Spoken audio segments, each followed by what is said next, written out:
এটা নিয়ে একটা মজা আছে। আসলে সাধক রামপ্রসাদ একজন হিন্দু শাক্ত কবি ছিলেন। ওনার যে কাব্য তা রামপ্রসাদী নামে আমাদের এই বাংলার ঘরে ঘরে সুপরিচিত। এবং শাক্ত কবি অর্থে মানে মা কালীর সাধক বা ভক্ত উপাসক ছিলেন। এবং তার জন্ম হয় একটা তান্ত্রিক পরিবারে, এবং তিনি কৃষ্ণনন্দ আগমবাগীশের বংশধর ছিলেন।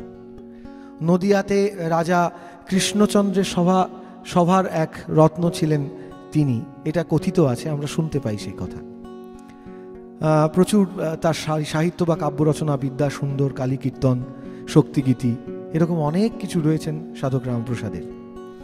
এবং অদ্ভুতভাবে তিনি যে গান রচনা করেছেন রামপ্রসাদ, সেই গানের মধ্যে বাউল সঙ্গীতের ভাবধারার সঙ্গে শাস্ত্রীয় সঙ্গীত বা কীর্তন, এটার একটা অদ্ভুত সংমিশ্রণ রয়েছে।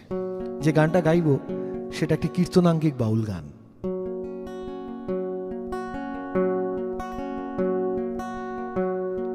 এবার আডুমায় এলে আডুমায় পাঠাবো না,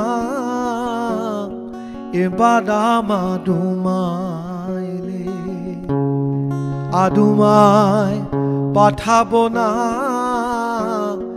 বলে বলুক লোকে মন্দ, বলে বলুক লোকে মন্দ, কারুর কথা শুনবো না।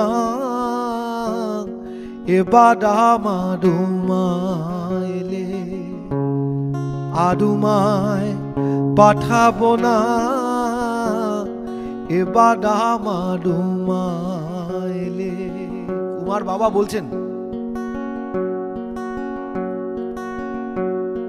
যদি আসে মৃত্যুঞ্জয় উমা নেবার কথা কয়, যদি আসে মৃত্যুঞ্জয় উমা নেবার কথা কয়, মায়ে ঝিয়ে করব ঝগড়া, মায়ে ঝিয়ে করব ঝগড়া, জামাই বলে মানব না। এবার আডুমায় এলে আডুমায় পাঠাবো না, এবার আডুমায় এলে। দ্বিজ রামপ্রসাদ কয়, এবার আমরা ভনিতা এসে গেছি। দ্বিজ রামপ্রসাদ কয়, এ দুঃখ কি প্রাণে সয়। দ্বিজ রামপ্রসাদ কয়, এ দুঃখ কি প্রাণে সয়। শ্মশানে মশানে ফেরে শিব, শ্মশানে মশানে ফেরে, ঘরের ভাবনা ভাবে না।